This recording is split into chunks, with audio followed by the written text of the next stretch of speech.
El crecimiento personal es un camino individual que podemos compartir. De hecho, cada día más personas se sienten atraídas por esta senda de evolución interior que hemos comprobado tantas satisfacciones da. Poco a poco vamos tomando conciencia de que los cambios que hacemos nos hacen sentir mejor. Personas como Félix Torán nos ayudan a realizar este camino, porque oyendo cualquiera de sus conferencias y leyendo cualquiera de sus libros, obtendremos claves que, puestas en práctica, mejorarán notablemente nuestra vida. Qué suerte contar con su ayuda. Gracias, Félix. Hoy conversamos con Félix Torán. Somos Luz Televisión se ha venido a la ciudad de Fuengirola, en concreto al Ayuntamiento, porque esta tarde Félix Torán va a dar una conferencia titulada La mente cuántica, dentro de un ciclo de conferencias que organiza Andrés Espinosa titulada La ventana alternativa. Muy buenas, Félix, ¿cómo estás? Hola, ¿qué tal? Encantado. ¿Es la primera vez que vienes a Málaga? A Málaga he venido ya bastantes veces a dar charlas y presentaciones de libro, pero he de decir que a Fuengirola es la primera vez que vengo, así que es un día muy especial. ¿Te quedan muchas ciudades de España por recorrer? Al menos las principales te ven y hay actos organizados continuamente, ¿no? La verdad es que sí, en los últimos años me he recorrido España, me la recorro cada año, pero eso sí, hay que ser humildes, nunca se conoce lo suficiente, ¿no? Y yo creo que siempre me quedan pues ciudades por recorrer y además lo incluyo en mis planes, ¿no? Por ejemplo, nunca había estado en Ciudad Real y lo tengo pensado, en León pues tampoco había estado, ¿no? Y este próximo año voy a pasar por el Corte Inglés, en fin, que siempre se puede visitar algo que no conocía. El mensaje de Félix Torán que estás divulgando, ¿dónde encaja? ¿Dónde lo situarías tú dentro de las numerosas voces que se podrían decir que estamos escuchando dentro de lo que es el despertar de la conciencia o el nuevo paradigma? Pues yo lo colocaría dentro de la sensatez, porque existen dos extremos, digamos, existe el extremo de la persona completamente espiritualista, que lo lleva todo hacia el terreno espiritual e incluso lo intenta justificar con ciencia o diría con falsa ciencia. Y luego está el extremo de la persona cientifista totalmente materialista que no quiere saber nada del terreno espiritual. Yo digamos que lo que hago es acercar la ciencia y la espiritualidad con sensatez. Es decir, lo veo como dos caras de una misma moneda. Se complementan, pero no se deben mezclar. Yo pongo a cenar en la misma mesa a la ciencia y a la espiritualidad, pero cada una come de su propio plato. Esa es mi filosofía. Así que yo no hago falsa ciencia, tampoco hago falsa espiritualidad, pero lo que enfoco, lo enfoco desde el punto de vista de la espiritualidad. ¿Qué línea separa esa espiritualidad de la nueva conciencia, de la nueva ciencia? La espiritualidad, bueno, lo que le llaman la nueva ciencia, yo no soy muy partidario de llamar así, porque claro, yo soy una persona de ciencia, ¿no? Para mí la ciencia es ciencia pura y dura y sé cuándo están sus límites, ¿no? Pero ha ido evolucionando, es decir, ¿los nuevos paradigmas también desde la ciencia están cambiando? Los paradigmas de la ciencia siempre están evolucionando, pero claro, no ha habido grandes revoluciones últimamente, como por ejemplo las que han habido con la física cuántica o otros conceptos, ¿vale? Pero cuando hablamos de nueva ciencia y demás, no estamos hablando de ciencia, de la ciencia tradicional, estamos hablando ya más en el terreno de la espiritualidad, así que no hay que hacer mezclas, ¿eh? Yo cuando me sitúo para analizar la frontera entre la ciencia y la espiritualidad, no la miro desde la ciencia, la miro desde la espiritualidad, pero eso sí, cuando hablo de ciencia hablo con rigor y no mezclo las cosas. Eso es fundamental. Cuando Félix Torán publica y escribe y publica Más allá de la materia, ¿ese libro es ciencia? ¿No está confluyendo ciencia y espiritualidad? Sí, está confluyendo, pero ese es un libro que estudia, digamos, la frontera entre la ciencia y la espiritualidad, entre la materia y lo metafísico, pero sin embargo lo hace desde el punto de vista de la espiritualidad. No es una exploración desde la ciencia, no es un libro de ciencia que explora las fronteras de la ciencia, es un libro de espiritualidad que explora las fronteras de la espiritualidad con la ciencia. Es una forma diferente de verlo, así que no puede contener pseudociencia, para empezar, porque no es un libro de ciencia, pero si en algún momento toco la ciencia, lo hago con rigor y me dejo la espiritualidad a un lado. Para quien no haya leído el libro, ¿cuál es el mensaje más importante que tú crees transmite bueno, es uno de los 14 libros publicados en este momento de Félix, pronto vendrán nuevos títulos, pero de momento 14. Por ejemplo, centrándonos en ese, que es uno de los últimos, ¿cuál es el mensaje que tú tratas de acercar a la ciudadanía? Pues mira, este es mi 16º libro, Más allá de la materia, y básicamente el mensaje que intento transmitir es muy claro, somos o tenemos una tendencia al materialismo, Unos más, otros menos, pero la sociedad en la que vivimos, la forma en que se nos educa, la forma en la que pensamos es de tipo materialista. Estamos apegados en más o menos nivel a lo que es la materia. Pero sin embargo, dentro de todos nosotros hay una voz, ¿no?, que la vamos escuchando poco a poco, un poquito más, ¿no?, una voz espiritual, hay una dimensión eterna e infinita que nos llama a gritos, y poquito a poco la empezamos a escuchar. Y este libro lo que nos ayuda es a llevar la razón hasta los límites para dar ese salto cuántico, entre comillas, porque esto no es física cuántica, es una forma de hablar, sí, ese salto de conciencia que nos permita ver o experimentar esa dimensión, y no para huir de lo material, sino para integrarla en nuestra vida material.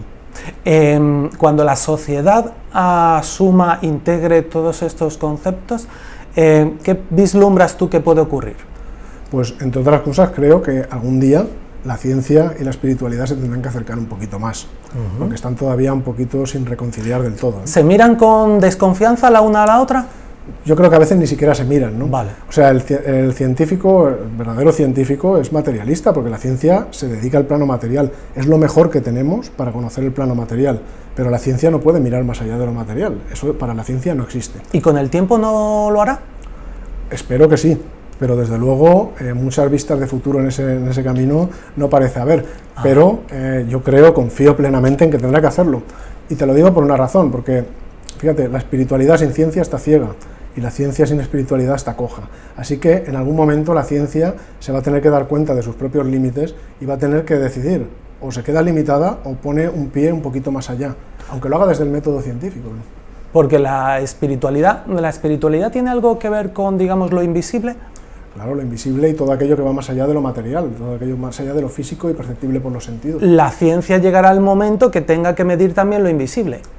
La ciencia, cuando se ha chocado con cosas que no sabe explicar, como ha pasado con la física cuántica, como pasa con la energía oscura, la materia oscura, el entrelazamiento cuántico, etcétera, etcétera, ¿no?, pues no sabe explicar esas cosas en el plano material, busca la forma de materializar su explicación, y en el caso de la física cuántica ha encontrado un método elegante que funciona y que es además robusto, exacto, y es lo más preciso que hay, que es el de la probabilidad y la estadística, y con eso consigue explicar lo que ve. Pero sin embargo, hay cosas que llegará a un punto en el cual tendrá que tomar una decisión, es decir, o sigo ignorando, o sigo llamando algo oscuro, o empiezo a aceptar que hay otras cosas que van más allá de lo material. Ahora, no soy quien para decir si lo hará o no lo hará, desde luego hoy no lo hace la ciencia. ¿Y Félix Torán, cómo se contempla a sí mismo? Pues como una persona honesta, que transmite un mensaje claro, sencillo, que intenta ayudar a otras personas, y que sobre todo lo que intento es despertar en otras personas la confianza en que existe dentro de nosotros la fuente de la felicidad, que todos podemos ser felices si nos lo proponemos, y que muchas veces no lo somos porque nos ponemos demasiados obstáculos a nosotros mismos, aunque la tendencia es a culpar a lo que hay fuera, a la casualidad, etcétera, etcétera. Y bueno, pues yo hago un trabajo incesante, la verdad, desde hace muchos años, en divulgar, en ayudar a los demás, y sé que hay muchos charlatanes en estos dominios y tal, ¿no?, del crecimiento personal, y mucha gente que desconfía, ¿verdad?, de las personas que hablan de estos temas, pero desde luego yo no lo hago con la intención de engañar a nadie, ni me lucro a costa de ello, ni nada parecido. Mi única intención es compartir, es muy simple. Una de las primeras adjetivos que has utilizado es honesto, y la honestidad me parece muy importante, pero la honestidad sobre todo en este camino del crecimiento personal, porque los principales engaños se los fabrica uno mismo, claro, ¿no? Claro. Y por ejemplo, cuando hablamos de la ley de la atracción, siempre tenemos que acabar hablando de las resistencias mentales, porque muchas veces entre nosotros y nuestro deseo, el espacio que hay, espacio entre comillas, es corto, pero se nos hace enorme porque nosotros mismos desde dentro nos estamos frenando. Resistencias como por ejemplo creencias limitantes, actitud mental negativa, toda una serie de cosas que nos programamos nosotros en el subconsciente y nos frenan desde el interior. Pero ¿ya hay herramientas para acceder a él? Bueno, hasta cierto punto, cada vez se conoce más, y hay herramientas como por ejemplo la programación neurolingüística que te puede ayudar a sacar lo mejor posible de tu subconsciente, ¿no? Sobre todo está enfocada mucho más en el éxito, ¿eh? Y además hay que entender que la programación neurolingüística, de la que mucho se habla, no tiene unos pilares científicos, no es ciencia. Quiero decir, se basa en una serie de pilares que hay que dar por válidos, que son muy razonables además, pero hay que darlos por válidos para que todo eso se sostenga, y no son científicamente demostrables en absoluto. Sin embargo, los años que la PNL lleva dando buenos resultados son suficientes para darse cuenta de que es un buen manual de uso, ¿no?, de la mente subconsciente, hasta cierto punto, porque es un gran desconocido que, vamos, que si pretendemos llegar a dominarlo, la verdad es que somos demasiado poco humildes, ¿no? Pienso yo, ¿no? Pero si por lo menos aprendemos el manual de uso, para al menos que no nos boicotee a nosotros mismos, ya estamos dando un gran paso. Y luego, atención, no solo nos centremos en el éxito. El subconsciente es una puerta hacia otros niveles mayores de conciencia, el inconsciente colectivo, la conciencia de unidad, etcétera, que todavía nos quedan muy lejos, porque hoy en día la humanidad lo que más necesita es salir del estrés y de otro tipo de problemas, ¿no? Como el ego, pero el subconsciente, digamos que es esa puerta, ¿no? que da paso a esos otros niveles de conciencia. Son títulos muy interesantes y muy empoderadores los que tienen algunos de tus libros. Eres talento es uno de ellos, El tiempo en tus manos es otro de ellos. Una de las misiones que se ha regalado Félix Torán a sí mismo es la de empoderar a la gente, darle oportunidades o darle herramientas para que ellos sean capaces de transformar su vida. Exacto, dar herramientas sobre todo, pero no es mi mensaje el tratar de convencer de nada, ¿no? Porque hay muchos oradores que lo que buscan es el convencimiento, ¿no? Tratar de convencer. Yo no veo gran interés en tratar de convencer a la gente en el crecimiento personal, porque el que no está convencido, mal empezamos, poco se puede hacer por ayudar. A mí me interesa más la persona que está convencida de que puede lograr algo, de que al menos quiere dar un paso, se quiere dar una oportunidad y entonces busca herramientas. Y ahí estoy yo para darlas, las herramientas. ¿Cómo has percibido tú en estos, bueno, llevas al menos 15, 20 años ya divulgando tus convicciones, las conclusiones a las que has llegado? ¿Cómo has visto en estos últimos 20 años evolucionar a la sociedad?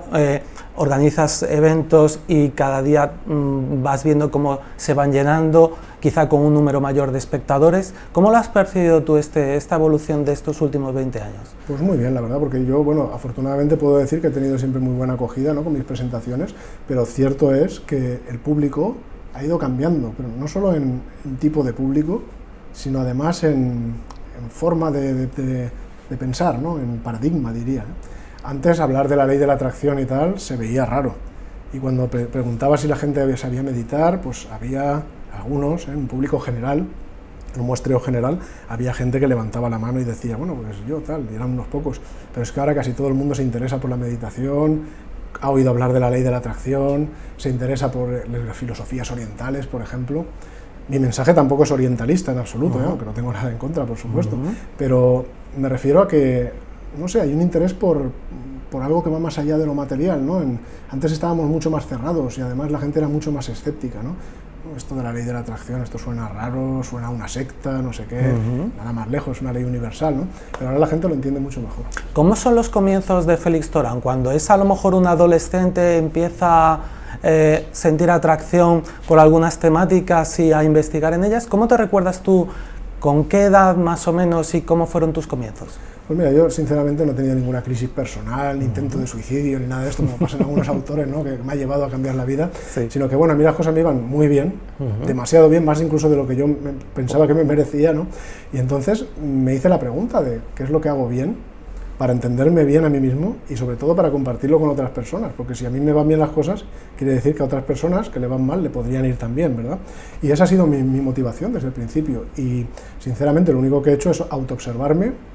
He estado estudiando muchísimo, he devorado literatura, he estudiado muchísimas disciplinas, las he mezclado con otras disciplinas que yo conozco, que están fuera del tema de la espiritualidad, las he acercado, he filosofado, me he autoobservado, he ayudado a muchísimas personas, ya puedo decir que a miles, y a base de todo ello, y además también de un proceso interior, ¿no? De revelación, de meditación, etcétera, pues digamos que eso es la batidora que ha ido sacando mi propio estilo de transmitir el conocimiento, ¿no? Porque Félix ha debido de ser un gran estudiante toda su vida, has debido sacar siempre muy buenas notas. Bueno, si está feo que lo diga, pero la verdad es que sí. Bueno. Hombre, no se llega a ser doctor en ingeniería si no es uno un buen estudiante. Pero, y decías, me van bien las cosas, cuando te observas a ti mismo y comparándote con algunos de tus amigos que a lo mejor no les iban tan bien, ¿qué diferencias observabas o pudiste observar en ese momento que tú sí tenías? ¿Qué cosas bien hacías tú y ellos no? Ese escepticismo, ese cierre hacia lo material, eso es una cosa que yo lo he visto en la gente con una claridad tremenda, ¿no? El apegarse al plano material completamente, como si la realidad que existe es la realidad de todos los días, la misma rutina, el consumir, ver la tele, ir al cine, llenar la barriga, etcétera, etcétera, y no ver nada más allá. Y incluso el mero hecho de mencionar algo que va más allá de lo material, directamente se cortaba rápidamente, ¿verdad? Y es una cosa que mucha gente lo tenía como un mecanismo, como si fuera de autodefensa, ¿no? Tengo que cerrarme al plano material. Y eso es algo que yo lo veía con una claridad. Yo, digamos que de alguna manera oía mi voz interior, sentía algo dentro que iba más allá de lo material, y me he dedicado a investigarlo. Me he dedicado a investigarlo no por la vía intelectual únicamente, sino que para acceder a ese, digamos, a ese mensaje interior tienes que utilizar otras vías, ¿eh? No te vale la vía de la observación como en la ciencia, en el plano material. Tienes que usar la vía de la experiencia directa, de la introspección. ¿Cómo has concluido que era esa voz que te hablaba de una manera tan clara desde dentro? ¿Era un yo superior tuyo? ¿Cómo lo has concluido tú? Yo digo voz, pero no es una voz, que si oyes voces tienes que cuestionarte cosas, pero digamos, la forma de traducirlo en palabras es decir una voz, ¿no? Sí, pero, ¿más es una sensación? Es que en el plano espiritual tú no puedes hablar más que de sensaciones, de impresiones. Yo lo comparo con, por ejemplo, con un vino. Sí. Un vino, si tú quieres hacer una observación objetiva como la ciencia, haces una analítica y te sale todo, ahí como una analítica de sangre, vamos, te sale todo. Si tú lees lo que hay en una botella, en la pegatina, en la parte de atrás, tienes una descripción que habla poesía pura sobre el vino y te aproxima a lo que es probar un vino. Eso te acerca, ¿no? Eso es como lo que puede hacer un libro. Pero sin embargo no existe nada que se pueda comparar al placer de olfatear, de degustar un vino. Eso, cuando tú llegas a captarlo y a conectar con eso, puedes hacer poesías, pero no puedes explicarlo con palabras realmente. Simplemente es una experiencia directa. Pues lo mismo pasa con la espiritualidad. Hay quien intenta expresarla en términos muy prácticos, muy objetivos, y algo puedes acercarte por ahí, ayuda, ¿no?, a canalizar la razón. Luego puedes dar palabras un poco más abstractas, y entonces no todos te siguen, pero por lo menos puedes llevarte a la gente hacia ahí. Pero ahora, a donde no puedes llevar a nadie, es a la experiencia directa, porque eso lo tiene que hacer cada uno en su interior. Sin embargo, si guías de alguna manera a que otros encuentren esa voz. Exacto. Que habla también de una forma tan clara como hablaba la tuya, pero para ellos una voz personal que surge de algún lugar profundo de su ser y que les va a guiar a ellos hacia la felicidad, la plenitud o lo que fuere. Cada cual le llama de una manera, hay quien le llama el maestro interior, hay quien le llama el yo superior, pero es obvio que hay una presencia, ¿no?, interior, que somos algo más que carne, huesos y sangre y demás, ¿verdad? Y que somos algo más que materia pura, ¿no? Y si tienes una visión un poquito más allá de eso, la perspectiva que tienes en la vida cambia, obviamente. Y el éxito, hablando de éxito como eso, como felicidad, porque esa voz te va de alguna manera a encaminar al lugar exacto, a través de la intuición o como fuere. La intuición no es la palabra, entonces. Es una de las vías, es una de las vías. Te va a llevar al lugar que tú necesitas ir. Si tú conectas con esa fuerza interior, con esa presencia interior, con ese maestro interior, obviamente vas a recibir las lecciones más sabias que puedas recibir, porque todos estamos llenos de sabiduría por dentro. Quien nos confunde, quien no nos deja oír, es el ego, ¿no? Digo oír de nuevo, pero no me refiero a oír voces, obviamente. Quien te impide percibir, ¿no?, ese mensaje interior es el ego. El ego es el que nos tira, digamos, hacia abajo y nos intenta apegar al plano material, generar apegos a lo material, a la materia. Y lamentablemente es muy fácil dejarse caer, ¿no? Es como una fuerza de gravedad, pues que el ego te arrastra con mucha facilidad, no cuesta esfuerzo y caes en las rutinas, en los apegos a los sentidos, etcétera, etcétera. Este es el mayor error que suele cometer la humanidad. Sin embargo, digamos, empujarte hacia arriba, subir hacia lo espiritual, cuesta un esfuerzo, hay que ser proactivo. A veces hay que hacer sacrificios, hay que estar siempre dispuesto a dar algo más de ti, actuar proactivamente. Y claro, eso, tú tienes el libre albedrío, pero es mucho más cómodo dejarte caer, ¿no?, arrastrar por el ego, que decir, no, esta voz, entiendo lo que me quieres decir, pero yo quiero ascender espiritualmente, tengo que hacer un esfuerzo, tengo que ver más allá, tengo que trabajar, tengo que meditar, tengo que realizar un trabajo interior. Y eso no es obvio, pero es el camino. A través de su página web y a través de el canal de YouTube, Félix Torán publica de vez en cuando lo que él llama cápsulas de crecimiento personal, ¿no? Son pequeños vídeos de 4 o 5 minutos aproximadamente, sí, eso, en los que él explica de forma sencilla estas cuestiones, ¿no? En una de las que he escuchado que tienes colgadas, hablas del ego, que no es un enemigo, y que de alguna manera, ¿cómo gestionarlo? ¿Cómo es ¿Es una lucha? ¿Cómo se trabaja? Porque el ego también viene para ayudarnos. Claro. Y es un gran amigo. Sí se sabe cómo, digamos, interpretar. A nivel muy profundo, pero sí, hay que entender un poco a nivel espiritual. Pero la fuerza, digamos, o la energía que crea el ego, o la que utilizas cuando actúas desde el ego, o la que utilizas cuando actúas, digamos, desde tu yo superior, es la misma. Simplemente es que la utilizas de una manera o la utilizas de otra. Todo está unido a todo, todo viene del todo, del uno. El ego es una forma de utilizar esa energía, ¿vale? Y te dejas arrastrar por esa voz interior que te tienta y demás y que te intenta pegar a la materia, como comentaba antes. Cuando tú, sin embargo, decides no hacer caso a esa voz y decir, he entendido por dónde me quieres llevar, pero yo prefiero hacer un esfuerzo para evolucionar espiritualmente, es tu decisión, pero ese es el buen camino. El ego es un oponente, tiene que haber un oponente para sacarte de la zona de confort, porque si no estaríamos todos en nuestra zona de comodidad y nadie haría un esfuerzo por evolucionar espiritualmente. Sin embargo, el hecho de que haya alguien ahí que te estira, ¿no? Que te intenta tirar hacia abajo, cuando digo abajo me refiero al plano material, pues tienes por objetivo intentarte provocar, picarte, para que salgas de esa zona de comodidad. Ahora, la mayoría de gente, lamentablemente, se sube al ego y se deja llevar para abajo, ¿no? Por esa fuerza atractiva, gravitatoria que tira para abajo, ¿no? Del ego, pero sin embargo, también hay otras personas pues, que se dan cuenta, que tienen ese nivel de conciencia y dicen, no, te veo, sé que estás ahí, sé que el mensaje que me estás dando, pero no voy a irme para abajo contigo, voy a hacer un esfuerzo por escalar hacia arriba. A lo largo de la historia de la humanidad, ¿ha habido periodos de involución en este sentido y periodos de evolución? Bueno, eso ya es una pregunta muy espiritual y depende también del concepto que tenga cada uno, ¿no? De la creación, del universo. Pero como tú planteabas hacia la materia y hacia la espiritualidad. Sí, yo lo veo así. Es como si fuera una respiración cósmica, ¿no? De alguna manera. Y ahora estamos en un camino de reintegración, ese es mi punto de vista, ¿eh? Estamos en un camino de reintegración desde lo más bajo, desde la materia, digamos, hasta lo que sería la fuente, ¿no? El uno, el todo.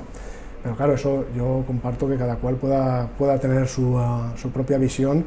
Hay personas que la vida solo la ven desde la cuna hasta la tumba, hay personas que creen en la reencarnación, hay personas que ven la creación de una manera y otras de otra. Yo tengo este punto de vista que es más cabalístico, diría, ¿no? Pero respeto el de cualquier persona, por supuesto. ¿Por qué es más cabalístico?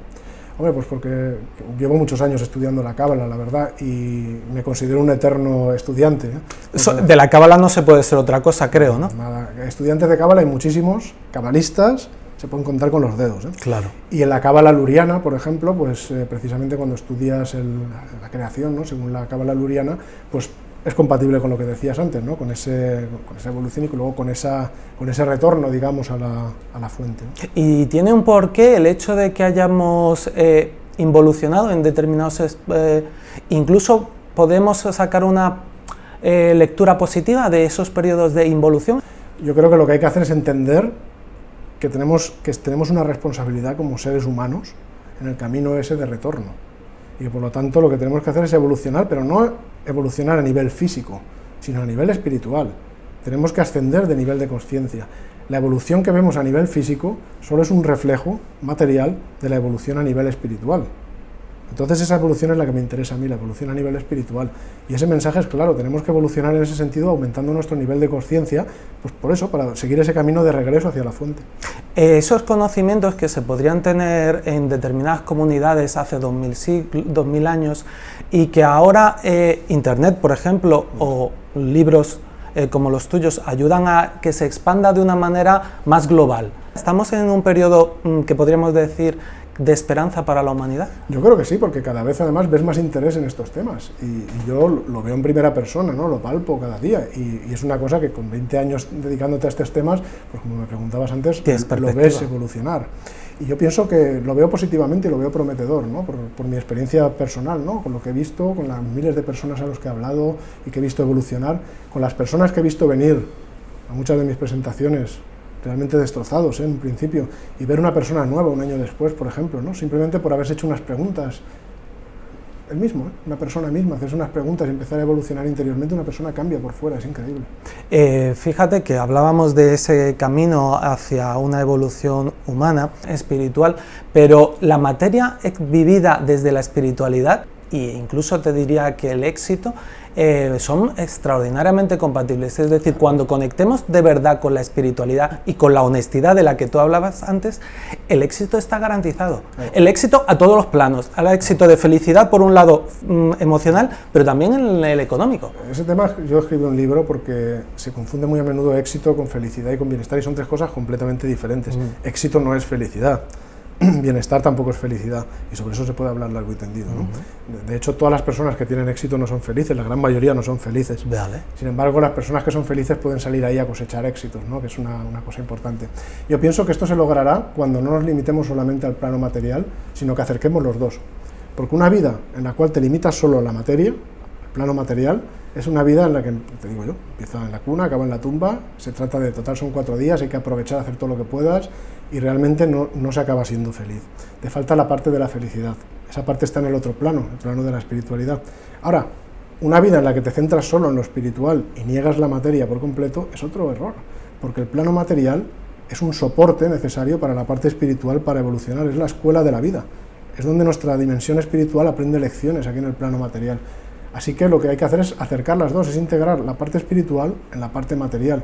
Y eso es precisamente el mensaje que yo transmito en el libro de Más allá de la materia. De todas maneras, en el mundo de la espiritualidad es muy importante, si quieres avanzar, tienes que hacerlo en espiral.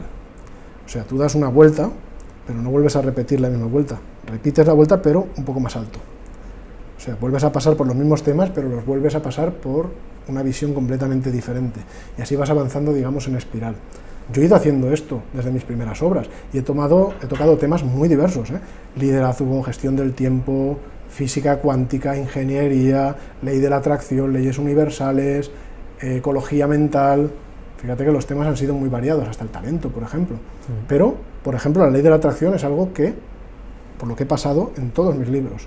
La misión y la visión, 2 elementos clave en el crecimiento personal, también los he pasado en todos mis libros. Sin embargo, no es repetitivo. El que ha ido siguiendo esos libros se va dando cuenta de que los ve desde un enfoque diferente. Y eso es una forma también de atravesar el crecimiento personal en espiral. Es la forma clave. Y la evolución personal que ha tenido que experimentar Félix escribiéndolos es la gran recompensa que Félix ha obtenido por hacerlo, por dedicarle todas esas horas ya fuera de estudio, pero la sensación que él debe de tener, el cosmos que debe tener de conocimiento Félix Torán para posteriormente haberlo volcado ese cosmos en las páginas de libros, claro, es así. Es brutal. De hecho, yo los libros los escribo primero en la mente. Yo no me pongo a escribir sobre el papel hasta que un libro no está escrito en la mente. Cuando lo hago sobre el papel ya es para volcar lo que ya está claro, lo que ya está estructurado. Suelo hacer 2 al año.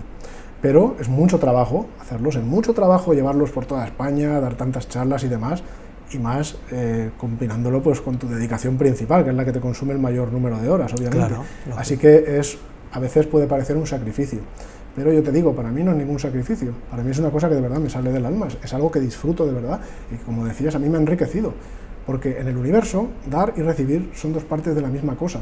Si tú quieres recibir para compartir, vas a seguir recibiendo más. Y el ejemplo lo tienes en eso. Si tú lo que haces es compartir conocimiento, el universo te va a dar más y más conocimiento para que sigas compartiendo. Porque te va a utilizar como vía. Claro, un canal. Sí. Ahora, si tú actúas desde el ego y lo que quieres es recibir para ti mismo, entonces te conviertes no en una vía, te conviertes en un bloqueo, una llave de paso cerrada. ¿Y sabes lo que pasa? Que el universo te saltará por encima de una manera o de otra. Así de simple. Las leyes universales no se van a frenar por ti.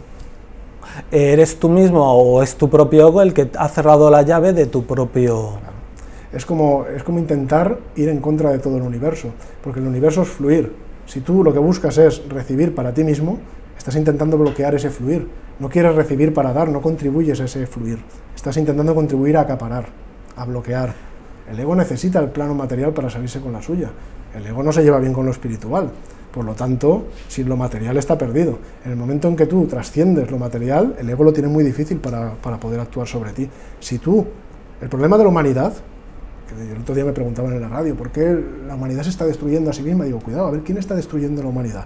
¿La humanidad? Digo, no, es el ego. El autor intelectual es el ego. El problema es que la humanidad, nuestro nivel de conciencia está todavía demasiado identificado con el ego y actuamos como sus agentes aquí en el plano material, por eso pasa lo que pasa.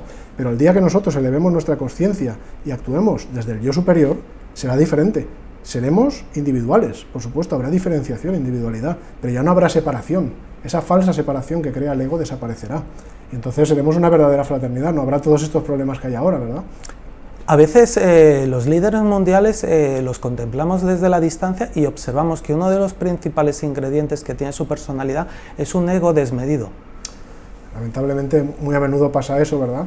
Y es que en el momento en que el mundo está fragmentado, ¿no?, en divisiones y unas se pelean con las otras, ahí hay ego por definición. Entonces, realmente, ¿qué puedes esperar, verdad? Tiene que haber ego en una medida o en otra. Hay quienes lo moderan más, hay quienes lo moderan menos. Pues las democracias ayudan, ¿no?, a compensar eso, ya que la ley pueda tener su efecto regulador, y eso no está mal, ¿verdad?, porque vivimos mucho mejor, pero sigue habiendo ego, y las leyes siguen siendo leyes creadas por el hombre.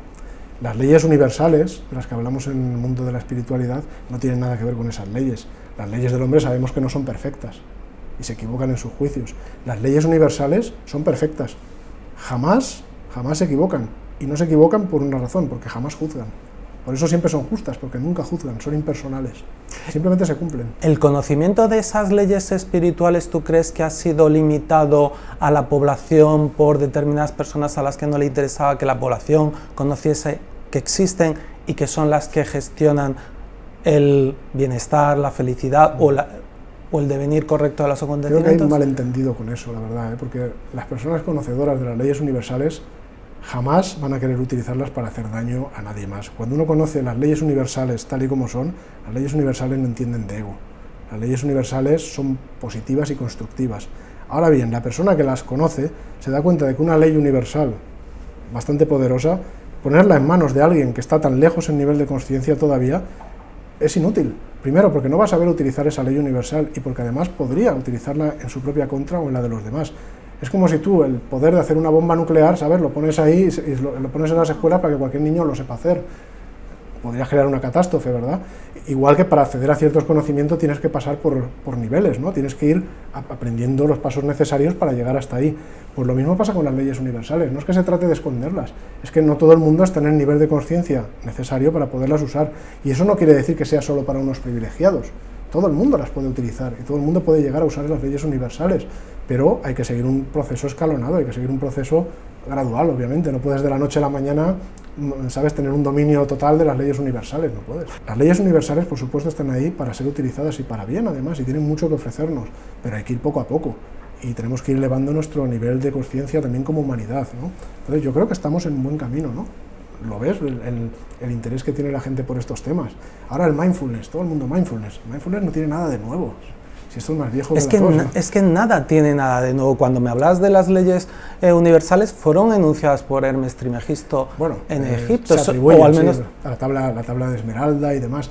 Pero ciertamente todas esas leyes son conocidas, han sido al principio conocidas por unos pocos, pero bueno, ahora quien quiere va a internet y puede leer esa tabla de Esmeralda, pero dime cuánta gente entiende realmente lo que ahí pone, o qué digamos, conclusiones puede sacar si no sabe hacer una verdadera lectura. Y no me hablo solamente de una lectura intelectual, sino de realmente interiorizar lo que ahí pone. Eso no es evidente, no es evidente.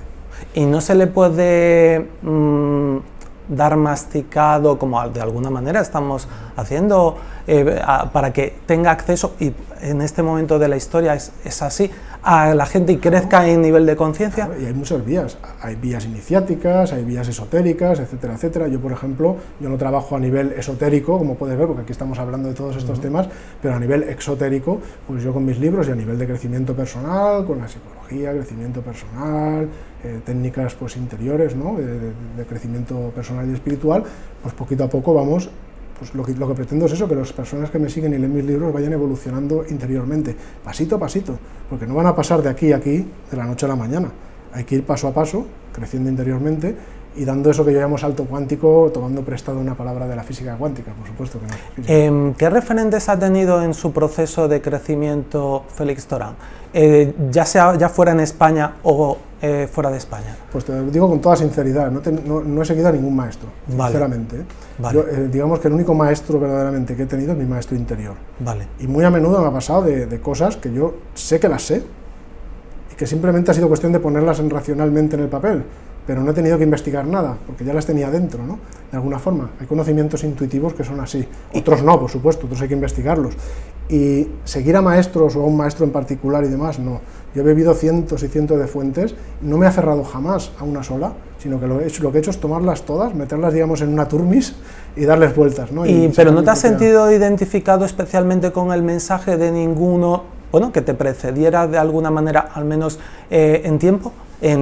Cronológicamente me refiero. Sí, pero nunca al 100%. Digamos que a todas las partes les he visto siempre algo que se puede complementar con otra parte. Claro. Entonces, grandes maestros, etcétera, por ejemplo, Buda, Jesús, por supuesto, para mí son grandes maestros de los que he aprendido mucho con sus mensajes y con lo que nos han hecho llegar, ¿verdad? Pero no me he quedado nunca con uno solo, sino que he ido sacando lo mejor de todas las partes, es lo que quiero decir. Y muchas veces habrás visto que lo que tú habías pensado sin ningún tipo de influencia, porque no lo habías leído anteriormente en ningún texto, ya habiéndolo escrito tú, o ya habiéndolo enunciado, sí. O alguien te decía, pues eso lo dice también otra persona, y dices, bueno, iba a decir qué casualidad, pero no, en realidad no hay casualidad. No, yo siempre que me han dicho algo así, alguna vez ha pasado también, he dicho, es normal, es completamente normal, porque en el crecimiento personal, ¿qué esperas? ¿Innovar? La innovación no existe. El crecimiento personal, todo lo que podamos decir, es algo que ya tenemos todos dentro. No es como la ciencia, no vas a presentar nuevos avances en un campo, ¿no? Todo está ahí dentro y además hay tanto escrito y tanto que ahora mismo está accesible que no puedes decir que estás innovando nada. Sin embargo, por mucho que haya mucho escrito, no significa que sea muy comprensible. Y además, mira cómo está el mundo.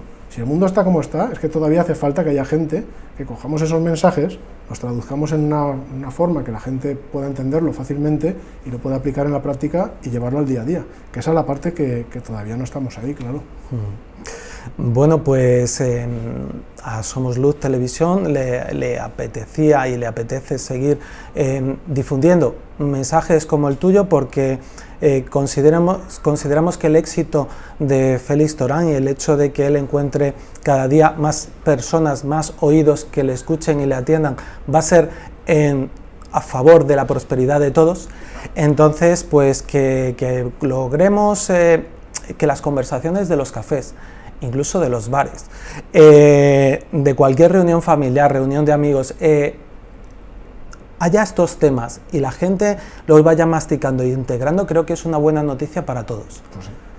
Y que pase cada vez más, ojalá. Exactamente, y que en vez de conversaciones más materiales, fíjate, yo no hace mucho tiempo planteaba a otro entrevistado la figura de, o sea, la importancia de que tengamos modelos en los que imitar también, porque el ser humano imita, pero modelos que nos lleven a un cierto grado mayor de evolución espiritual o humana, ¿no? Sí. Bueno, yo recomiendo en ese aspecto, tal como te comentaba antes, no buscar un único modelo, sino tomar lo mejor, porque hay muy buenos modelos, y de todas las personas y de todas las grandes sabios que existen en distintas materias, puedes aprender siempre cosas. Y las puedes complementar con las que aprendas de otros, eso sin ninguna duda. Y segundo, cuando tienes un buen modelo a seguir, modelar es bueno, pero modelar, como lo dice la PNL, no copiar o imitar, sino sacar lo mejor que puedas de esa otra persona, inspirarte y llevarlo todo a tu propia personalidad y poderlo acoplar a tu propia manera en tu propia personalidad, eso es lo mejor. Pues yo creo que leyendo los libros de Félix Torán uno se puede inspirar para hacer de su vida y de uno mismo una persona más consciente, y eso es a lo que invitamos un poquito también a través de esta entrevista, que quien no te conociera te conozca y que te siga y que lea tus libros y que aproveche tu conocimiento y la transmisión que haces de él para dar saltos hacia arriba, saltos cuánticos, si nos permite la ciencia utilizar también esta expresión. Pues sí, porque la expresión fastidia bastante a los físicos cuánticos, pero bueno, hay que decir que la palabra cuántica no es propiedad de la física. Si va precedida de física o de mecánica, entonces sí, claro está. Entonces, salto cuántico podemos utilizarla sin que nadie se enfade. Yo la utilizo, y sin que se enfade, pues dos problemas tiene, ¿qué vamos a hacer? Bueno. Muy bien, Félix, muchísimas gracias por este ratito y seguiremos tu pista, y si tenemos la oportunidad volveremos a charlar contigo para seguir divulgando o ayudándote a divulgar tu mensaje. Muchas gracias. A ti, hasta pronto.